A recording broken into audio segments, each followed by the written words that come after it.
Welcome back to the series Think Different. We're going to be digging into some generational insights on how we can include all generations as we continue this change, as we continue to create agile teams.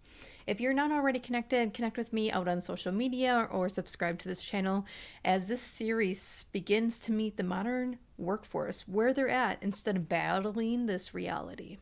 Now, this topic is interesting because it actually came out of multiple conversations where I would be talking about how we can utilize boomers in fractional work as they begin to exit to retirement. How can we utilize Gen Z, the newest generation in the workforce, in technology, in AI, because it comes a little bit easier to them and they can adapt to that type of environment. And interestingly enough, a participant mentioned, what about Gen X?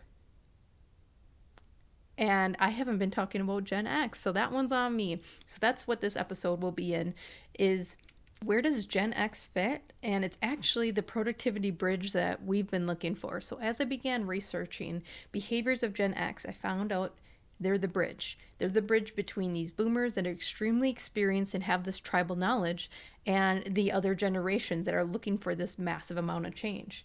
And why this is going to be important is the workforce is shifting in 2025.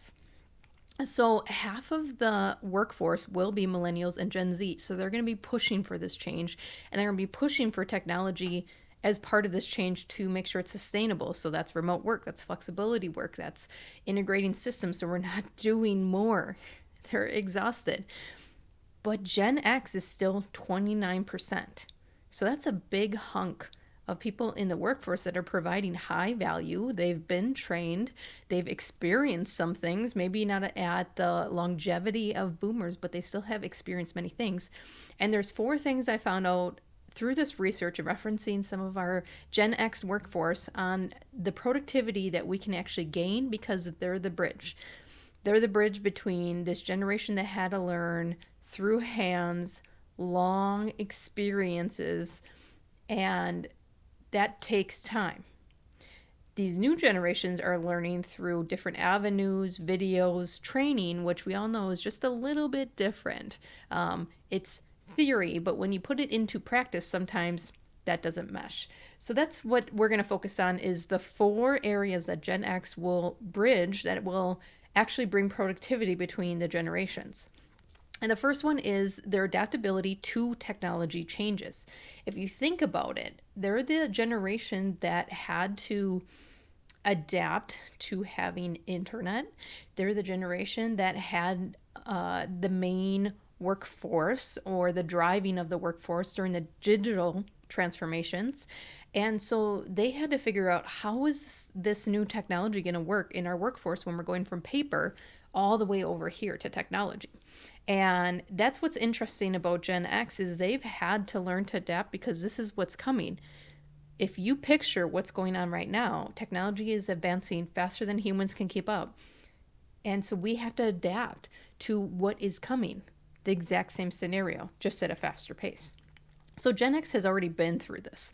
They went from this concept of paper and calling for information and having to walk over to this person for information, to internet, to email, to inventory systems and ERPs and software to run our operations. So they've actually had to adapt the most in that type of skill sets. So they can actually help on change management as we adopt new technologies and softwares and what is AI, and they've been through it. So what are some steps that were successful when they were gaining internet and email and software, and what are some things that they did as a team during the digital transformation, and what didn't work so well?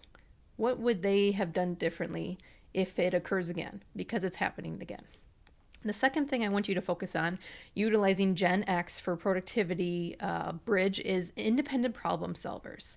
They are very self-sufficient, and they kind of had to be, because boomers were like trial by fire and learn as you go, because that's how they were brought up. And so they had to kind of figure things out on their own, really know what resources they could get information from, resources that just didn't work very well for them. And that critical thinking has groomed them to be very self-sufficient in problem solving. And so they can seek solutions without constant direction. They don't need to be micromanaged. They actually need their leadership team to back up so they can critically think and lead their team. So they're going to be excellent leaders right now in change management, because not only have they had to adapt technology changes in their operation over time, they have also had to problem solve without so many resources available. So their critical thinking skills are fairly high. Independent problem solvers. That's number 2. The third thing I want you to think about with Gen X is their outcomes result focused. And some of this just came from some of the dips we've had in the economy over the years, some of the things they have seen. And so when budgets are tight and you're going through layoffs, when you're not sure what will come of next year because your customer shifts, all of those highs and lows, you had to become very outcome results focused just to survive in those type of economies. So that means you need priorities and you need realistic goals. Like, we're not going to break records this year. We're just going to keep our workforce paid and the lights on. And they've been through that. So they can actually manage that between what do we need to do now, very temporary. We just need to get through this a month or a quarter, and then we'll be there. And then what do we need to do long term? Because again, they've been through it a few times. So being that outcome results oriented focus will bring a balance to sometimes when things are chaotic or they're changing at a fast pace, which they are, they can back up and not have such an emotional reaction to it, because they know, okay, we've done this before, we've been through something similar. Let's take the first step. Or let's pivot over here for a short term, and then let's get back to the big projects at base. So managing that balance between temp and long-term outcomes, and then keeping that results focus to keep a pulse forward, make sure that we're not overreacting and making impulse decisions. They're going to keep a nice balance there. So the outcomes results focus of Gen X is going to aid in this change management as it continues to move forward. And then the fourth one that I want to talk about is bridging communication gaps. And this was interesting when I started talking to people about what's the difference between, Gen X that you like and Gen X that you don't like. And a big thing that came up is they actually reduce friction with diverse teams, because they have always been in between. They've been in between boomers that want it this way and millennials that want it this way. Boomers said, it's not broken, don't fix it. Millennials are like, we need change. We can't live like our parents did. And yes, I'm being a little dramatic and stereotypical about these generations right now, but they were kind of sandwiched. And that's why they're kind of the silent generation, is because they would navigate this in the background and be supportive of both generations. And when I started asking about behaviors that came out during that, it was interesting that they were natural mentors of these soft skills in conflict resolution, because they had to bridge the gap. And they had to bridge between these communication avenues where one generation grew up with very good people skills, or at least interactive skills, and a new generation that wants to be more technological and remote. So bridging the gap of that was put on their backs, and they figured it out. And in turn, it ended up actually reducing friction in between spread generations and diverse teams, and creating this nice cohesive balance of what can work within our generation. So they would be really good mentors for new hires, really good mentors for Gen Z that has lacked soft skills, as we've been seeing, and it's to everyone's doing. They're a technological generation, and we put that in their hands. So that, coupled with the pandemic of being isolated and away from home and while they're going to school, created a generation that struggles with soft skills. They struggle picking up the phone. They struggle with having that healthy conflict conversation, but they can get there. And they have even more resources to learn from that. And now they have internal resources inside your organization, such as Gen X, to mentor with. Now, one thing that I do suggest is that if you're already utilizing an assessment, or I practice with DISC, behavioral science, is matching up by DISC. And let me show you why. Different DISC work styles will struggle with other work styles because they're different. They're opposite of them. So for example, a stressful situation for a D, which is dominance, or our reds, is they might be forceful or bold. They might be a little bit more over demanding and restless and want to move things forward. Okay, let's change. Change is happening. Why aren't we getting on that? And so that will come off very rude and crude sometimes to other work styles because they're moving so fast and they want to push. They want to keep going.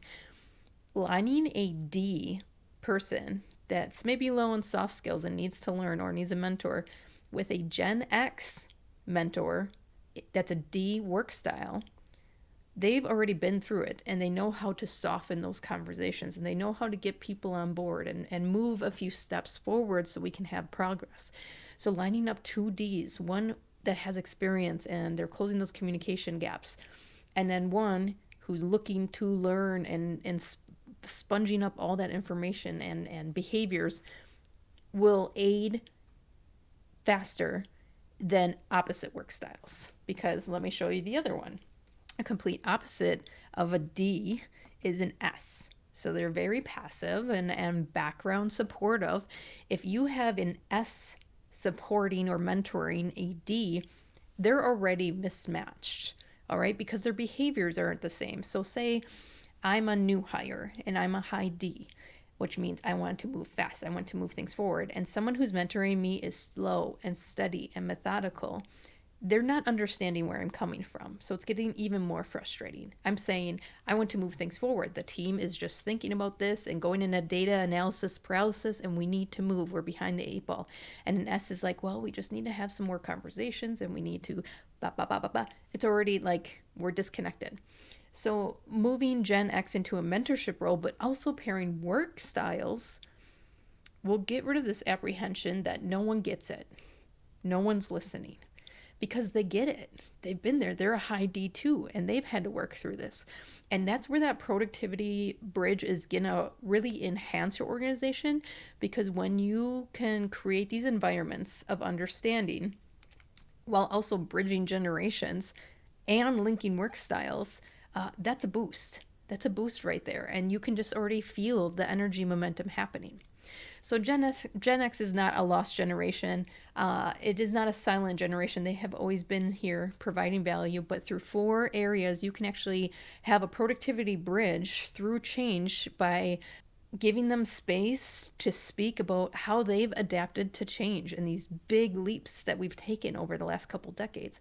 They're independent problem solvers, so what behaviors are they practicing that we can replicate? They are outcome and result focused. So again, when it's go time to shift or get things through the goal line, do you have Gen X in that room helping make those decisions and move that forward, refocus so we can reroute later?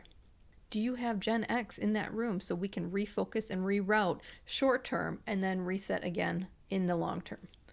And then are you utilizing them in mentorship programs to bridge communication gaps between generations so we can all be on this journey together and not scattered across the woods?